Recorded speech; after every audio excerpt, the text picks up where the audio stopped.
All right, welcome to Coach's Corner. RJ Boudreaux here with Mitch Hancock.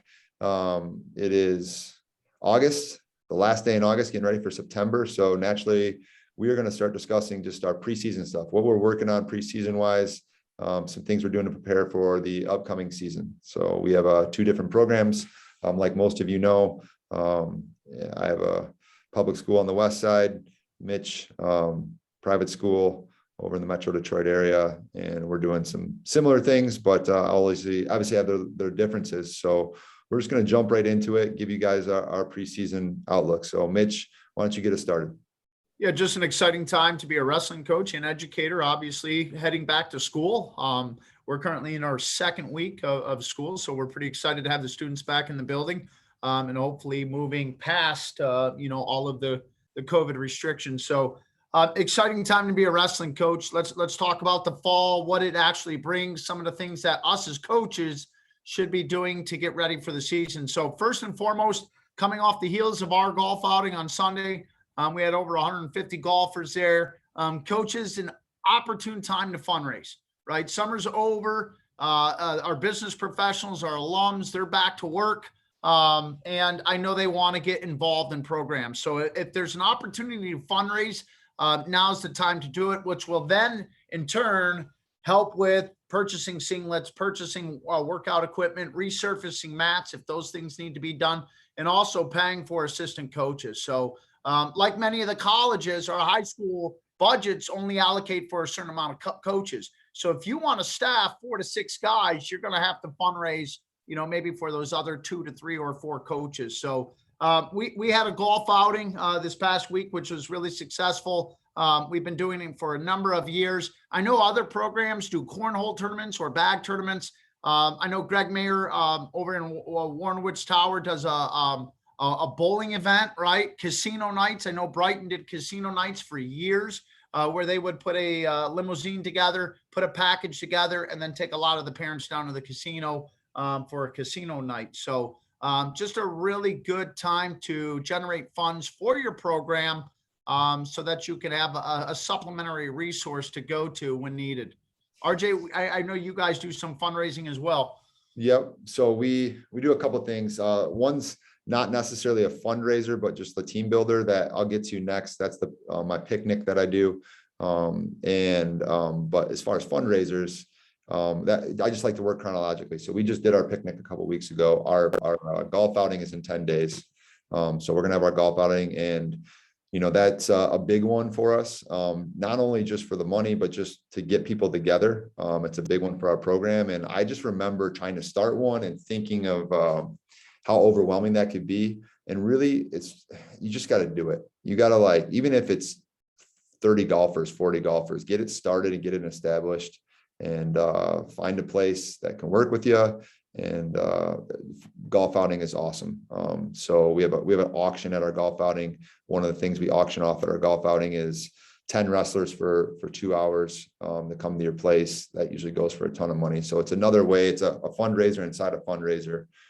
So just some good ideas there. But and then we have a big pie sale that we do.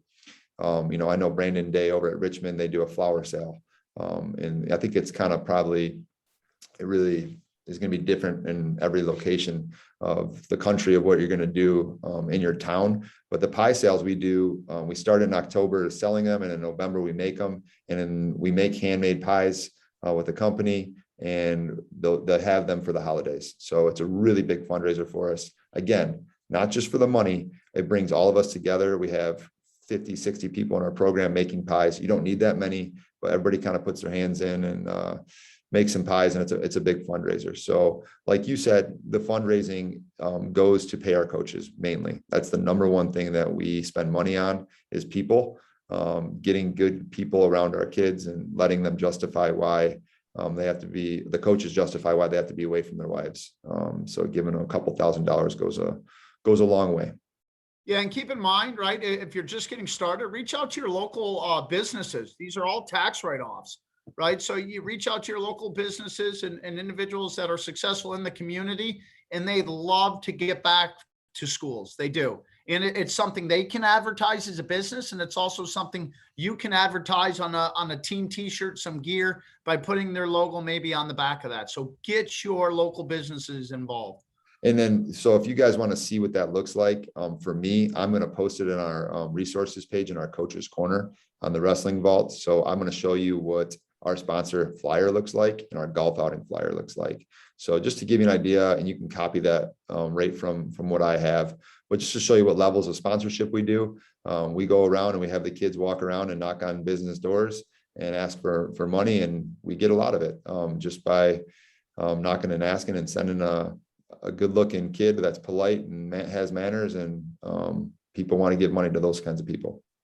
Amen. Let's move on to team builders, right? So if you're on social media, you're on Twitter, right? You see a lot of these colleges and so on getting these guys together early in the year, taking them maybe off campus and doing some type of team builder. So I was on Twitter, saw that Brian Smith at the University of Missouri took his guys floating down a river, right? There's retreats that go on where coaches will take their student athletes, get rid of their mobile devices and have them tent out for a weekend. I know Michigan State's big on that. So there's a lot of college programs that do these huge team building retreats prior to the year starting. So this is an opportune time to do that. We've done everything from community service or Christian service work and volunteering in the community as a team. The Miracle League baseball community we've been heavily involved in. We've done trips up north. I have a cottage up north, so we'll get the guys up north. We have barbecues, team gatherings, wrestling on the beach, evening runs, campfires, right, bags, and so on. So it's a great opportunity to get your team together, allow them to compete in certain circumstances. I know paintball is another great opportunity that can be relatively on the expensive side of things. And then another thing I see is a lot of these teams get together as a group and then go support another group on campus, mostly a fall sport. So go support your football team, go support your men's and girls soccer teams as a group so that those teams see the school spirit that your program brings.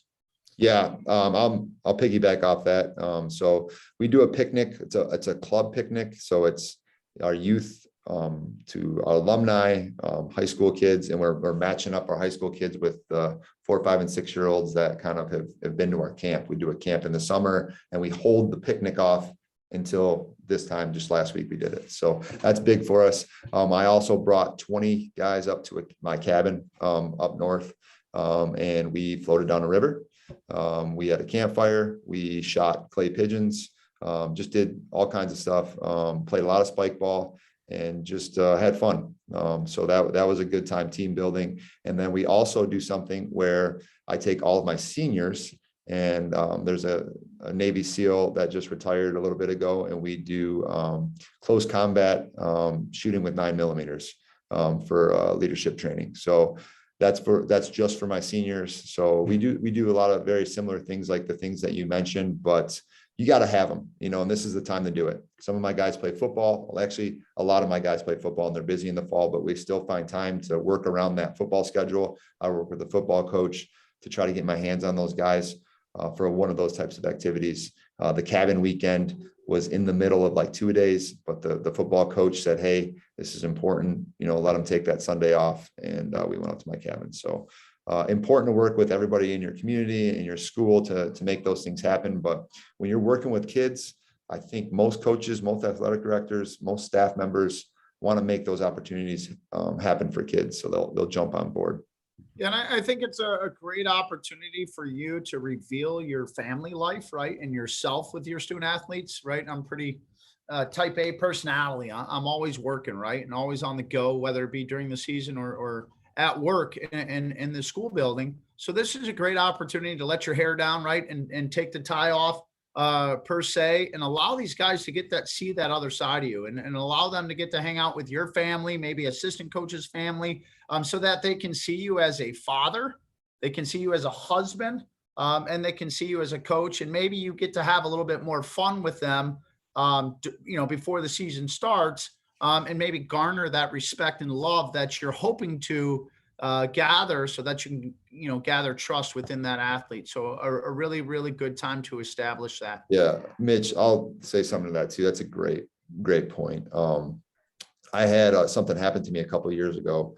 I had a student that wrote an essay to his English teacher, and he happened to mention me in the essay, and it was about him getting to see me with my family, and how much that meant to him, because he got to see me as a dad and he understands how much I care. But then he kind of related that to how much time I take off during the season. So for this kid, when I was at practice, teaching and working with guys and spending extra time, it added so much more value to that in our relationship.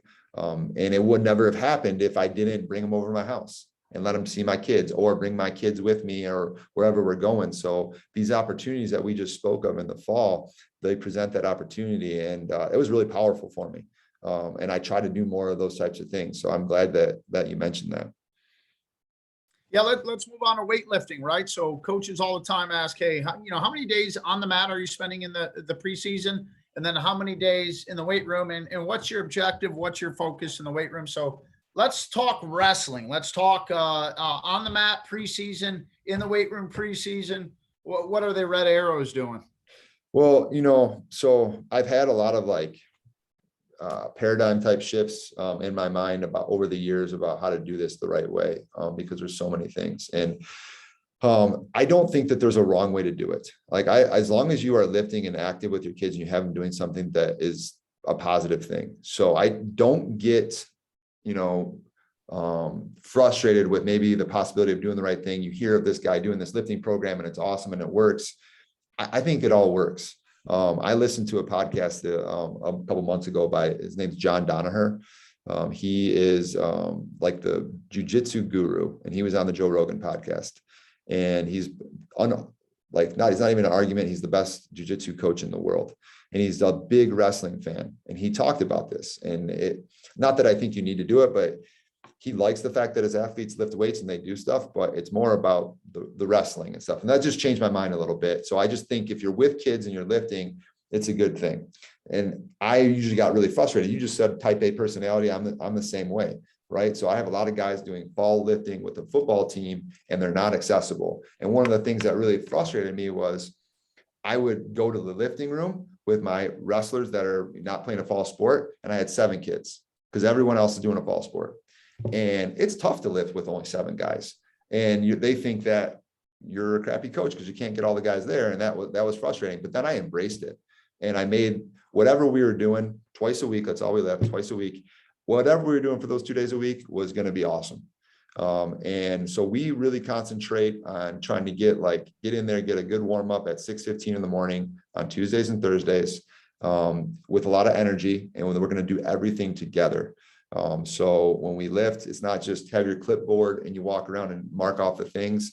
For me, it's all right, here's our set.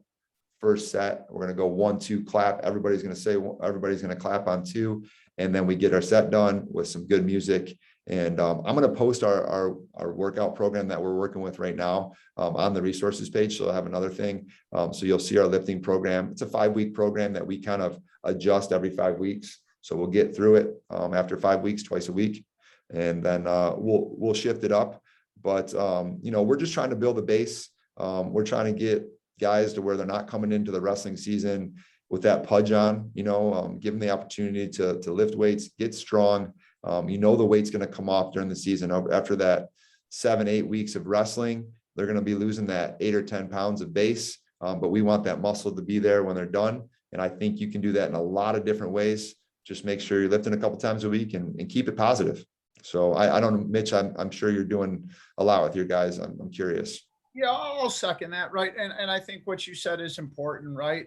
Because the consistency of athlete attendance will drive any head coach nuts. So just keep in mind that preseason lifting and postseason lifting, right, is here in the state of Michigan, it has to be voluntary, right? It has to be optional. So if a student athlete does miss a lift, right, don't get too frustrated by it. These are young men. Obviously, we want them to be consistent, but at times I really struggle with that. But you have to focus on who's there. You have to focus on the guys that are there each day and do your best to preach consistency with them. So, I don't recreate wheels. I take a little bit of what I got from Central. So, we have a push, a pull day, or a lower body day and an upper body day to make it easier for our athletes. I am a log guy, right? So I give our athletes the log, the lifts that I expect them to do. We'll walk through the weight room together. I'll instruct them and teach them how to do those lifts. And then you give them a little bit of freedom to pair up with another athlete and then go through their lift. So that lift typically takes about an hour to 15 minutes, and then we get them out of there. The important thing is, and cool thing is that you can match a senior up with a sophomore, a senior with a freshman. So there's building going on, and there's leadership going on from the senior down to the lower underclassmen. So I really think that's beneficial for us. The other thing we'll do in the fall is we stole one from Northwestern. Northwestern does a jug workout, right? Milk jug. They take 2 milk jugs, fill them up with water, then they head out to the stadium, and these guys are maybe run a mile or run a half mile with the water jugs, and you can't put them down for 30 straight minutes. All right. And then you bring them back to the stadium and you run stairs. Then you're doing curls, presses. And then at the end, Northwestern has them all on video, right? Smash the water jugs, and there's a huge water fight that goes on at the end. So try to be creative with some of those lifts. I know we go to a county park, we'll run the trails. We'll get the medicine balls out. We'll get the ropes out. We'll get the jump ropes out. And we'll set up stations to where these guys can get outside of their normal training environment and enjoy the sunshine and mornings. And we do that at like 8 a.m., maybe on a weekend where we don't have anything planned. And I think that's a pretty cool way to train. Yeah, that's awesome. It just goes to show you, like, we do 2 completely different styles of the weight room, and they both work. So whatever you're comfortable with, whatever you have, sometimes it comes down to availability and resources. I know that I just sent out an email actually yesterday to all my coaches because, I like to be at everything, but I have some daycare issues, so I couldn't make 2 of the days I have coming up for lifting. And I got them covered by some coaches or even some volunteers in the community that are able to be there and open up the doors for our lifting and stuff. So just trying to be ahead of that stuff and be there for the kids is important too. Let's talk about wrestling on the mat stuff, right? So, a lot of these clubs have just started up. A lot of the schools have started up, and kids want to get on the mat. So, let's talk a little bit about what the preseason training should look like. Yeah, this is it's a tough one, I think, depending on your area and what you have available to you. It doesn't have to be tough, but we have a 1 day a week where it's a captains led, people that show up and want to do it, where we go up and we have different drills and techniques for those kids to do, mainly ones that our seniors know. They've been around the program for enough time and they know those drills. But still, with that being said, we're going to use the wrestling vault to make sure they're aware of what it is. So all the kids that are part of it will get sent the drills that we're working with. They're on the vault and they're going to work through those drills. And then we let them wrestle too, however much they want to wrestle. So they want to get through the drills. They're nice and warm, and they've gotten through what they need to do. And they've been able to play wrestle a little bit, and then they're able to wrestle. But then we also have a connection with, there's a couple different clubs around here. So we work with Michigan Grappler RTC, and I'll send our guys over there on Tuesdays, Thursdays, and Sundays. So they get the opportunity to go to that club and wrestle, and we kind of count on that. So, and then obviously we have our kids playing football. They're not going to be wrestling as much, but they still have the opportunity to do all of those if they really want to. They think they can fit it in, and they're not going to be overworking with the fall sports. But again, we're going to concentrate on certain drills and just kind of getting those guys moving through those drills. And then I'm not going to get into specifics on them, but we use the wrestling vault to kind of show what those are. So if it's, down blocking or sparring, we have videos on that with the vault. We're going to send those out to the kids, make sure they know what they are. And then our seniors will be able to kind of relay that to them and work with them through that one practice a week. Mitch, what about you? Yeah, very similar, right? So here in Michigan, we're not allowed to run structured workouts in the preseason. So, it's more of an open room style, student-led, student-run room. And don't get me started on those rules and regulations. I think they're extremely outdated and so on. I think we're a little bit behind the 8 ball when it comes to that stuff. So, but in saying so, we utilize, more of a structured approach where we know we have 8 weeks to prepare our guys for the Super 32. So there's 2 events that we primarily focus on in the fall: the Grappler Fall Classic, which is now down in South Carolina, and then obviously the Super 32s, which is down in North Carolina as well. So Grappler Fall Classic falls on week 5, Super 32s on week 8. So as a coaching staff, we structure the weeks to basically touch on every situation and every scenario we think our guys may experience in leading up to that big recruiting trip, right? Or that recruiting tournament. So for example, I posted on social media this past week 1, we're working on offensive setups, snaps, and sit backs, right? A lot of these guys coming off the freestyle season haven't sit back or haven't stood up in 4 months, right? So their bottom wrestling, I found, is absolutely horrendous early preseason, and they really have to develop the bottom wrestling and mat wrestling skills to be ready for that tournament.